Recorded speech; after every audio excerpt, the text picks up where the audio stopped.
ने कहा है कि ये संसार समझदा ना ही कहंदा श्याम दोपहरे नू, और गरीबदास ये वक्त जाता रोगे इस पैरे नू। इस समय ने याद करके रोया करोगे। अके भगवान मनुष्य जीवन में जब भक्ति कर लेते, कुत्ते बन के ऊपर न मुंह कर रोते, उनको कभी कभी प्रेरणा होती है। अके बूंदी बन गई हमारे साथ, रात्रि में सर्दी के समय ऊपर से वर्षा हो रही है, और वो एसी रूम में रहने वाला आज धूम लगवा के और गली में विराजमान है एक भक्ति ना करने से। और फिर न्यू करे ऊपर न मुकर को देखे बूंदी बनी उसको की आत्मा तो वही है जो मनुष्य शरीर में थी, सारी महसूस करते हैं वो। तो यहाँ परमात्मा कहते हैं अच्छे दिन पाछे गए गुरु से किया ना हेत, अब पछतावा के करे बिरा चढ़िया चुगी खेत। यानी मनुष्य जीवन रहते ये ज्ञान याद आ जाता है, पता लग जाता है तो कुछ भी ना बिगड़ा। और वह बिरान माटी हुए पाछे फिर रोए जाओ प्रणामो करके। गरीबदास ये वक्त जाता है, मनुष्य जीवन का समय जाता है, रोगे इस पैरे लू, इस समय न रोया करोगे जो सत भक्ति नहीं करी। और भक्ति कर रहे हो नकलियों के पास, वो भी रोएंगे क्योंकि वो यूजलेस है, कोई मंत्र नहीं, कोई साधना नहीं, कोई ज्ञान नहीं उनका। तो वह भी बात बिगड़ रही है पुण्यात्माओं। काल ने घना जुल्म करवा रखा है आपके साथ। परमात्मा की चाह आत्मा को बहुत युगों से, जब से परमात्मा से बिछुड़ी है, लेकिन काल ने अपने ये दूत छोड़ रखे हैं कि ये मिसगाइड रखे, परमात्मा तक ना जाने दे, और ही कई साधनाओं में उलझाए रखे। ये तो दयालु आते हैं, अपने समर्थता से हमें इस मार्ग को याद दिलाते हैं और इस पर दृढ़ करते हैं। ना काल इस पर होने ना दे। 100 मन में खरपतवार पैदा कर देता जब सत्ज्ञान सुनता है, और जब अज्ञान सुना करते नो आराम से बैठे रहा करते। जो भी कोई कहता सारी साची, और सत शुरू होती है तो ये झूठी लगती है, क्योंकि हमने अज्ञान गणा सुन रखे। अब साधना करते हैं तो गलत करते हैं। क्या बताते हैं परमात्मा? प्रेत शिला पे जा बिराजे पितरों पिंड भराई, बोड़ श्राद्ध खान को आए ये काग भये कल माही। परमात्मा कहते हैं प्रेत शिला पे जा बिराजे, भूत बन गए भूत, ये गलत साधना करके। और फिर पितरों पिंड भराई, फिर पिंड भरवाए, और बोर श्राद्ध खान को आए काग भये कलमाई। पुण्यात्माओं ये सरहद निकालते हैं, ये कहां से लिया इन्होंने ये जुगाड़? जबकि वेदों में मना है कि श्राद्ध नहीं निकालने चाहिए। ये भूत पूजाएं हैं, भूत पूजोगे तो भूत बनोगे। गीता जी अध्याय नंबर 9 के श्लोक नंबर 25 में कहा कि भूत पूजने वाले भूतों को प्राप्त होंगे, पितरों की पूजा करने वाले पितर बन जाएंगे, देवताओं की पूजा करने वाले देवताओं के पास जाकर उनके नौकर लगेंगे, और मेरी पूजा करोगे मुझे प्राप्त होगे। तो गीता जी में तो मना किया कि पितर पूजा भूत पूजा ये 13वीं करनी, अस्थि उठानी गति कराने के लिए गंगा में डाल कानी, ये सारी शास्त्र विरुद्ध साधना है, वेद विरुद्ध साधनाएं है, ये नहीं करनी चाहिए। अरे हमारे धर्म गुरु इन नवगाटा जुड़वा रहे हमारा कि श्राद्ध निकालो, 17वीं 13वीं करो। अपना आत्मा परमात्मा कहा करते हैं, रे भोड़ी सी दुनिया सत्य गुरु बिन कैसे सरिया। रे भोड़ी सी दुनिया सत्य गुरु बिन कैसे सरिया। अपने लला के बाल उतरवावे देख के चीना लग जइया। एक बुढ़िया लेकर जागी अपने पोते या पोती ने, कहा गुड़गांव में आड़ी पे, अपने इष्ट धाम पर ले जाते हैं जहां पर भी, और वहां नाई बैठा होता है।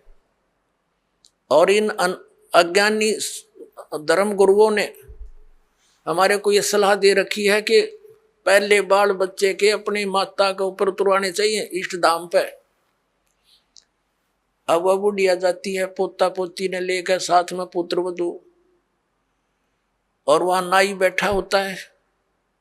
उसको जाकर के वह बुढ़िया कहती है कि नाई के भाई मेरे पोते के बाल काट दे।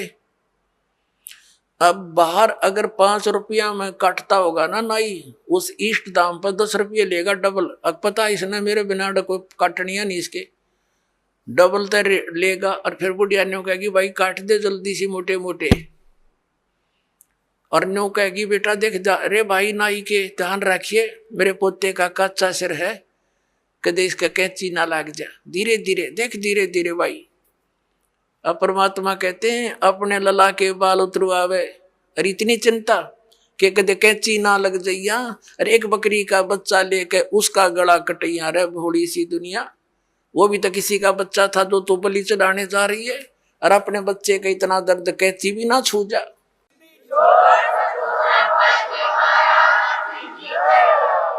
परमात्मा कहा करते जैसा दर्द आपने हो ऐसा जान बिराने। अब फिर वो बाल लेकर बुढ़िया क्या करेगी, उसमें मंदिर में चढ़ावेगी भगवान की मूर्ति पे। और वो बूढ़ा पुजारी बैठा होता है, वो उसी से में उठा के उनने और एक थैले में डाल देगा बोरी में।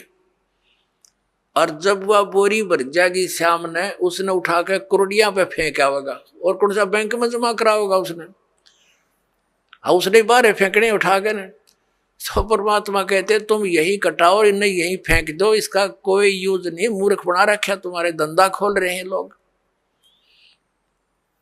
अपने लला के बाल उतरवावे देख कैंची ना लग जइया। एक बकरी का बच्चा लेके उसका गला कटैया रे भोड़ी सी दुनिया। सतगुरु बिन कैसे सरिया रे भोड़ी सी दुनिया। सतगुरु बिन कैसे सरिया। कच्चा पक्का भोजन बनावे फिर माता धोकने गैया। कच्चा पक्का भोजन बना के फिर माता धोकने गैया। उस माता ऊपर कुत्ता मुते वो क्यों ना मर गईया रे भोड़ी सी दुनिया। गुरु बिन कैसे सरिया रे भोड़ी सी दुनिया। गुरु बिन कैसे सरिया। अब हमारी दादी जी माता दुखवाया करती हमारे थे, हमारी काकी ताइयों से माताओं से कहती ए पौधे मोटे मोटे गुड़ के हुए रोट, और वो थोड़ी देर करती न धर दे न काची पाके, उन्हें पता था कुत्ता न खाने और कुर्सी माता उड़ा जिम्मेगी। और वहां एक माता इतने 2-2.5 फुट की उसकी हाइट, उसके महल की वह मंडी बना रखी होती है, और एक चबूतरा सा। और वो बुढ़िया तो ऊपर चढ़ा कर वह तो डाल के उसका आगे परोठे पूड़े वापस नीचे उतरने से पहले 3-4 कुत्ते चढ़ जाएंगे उसके ऊपर।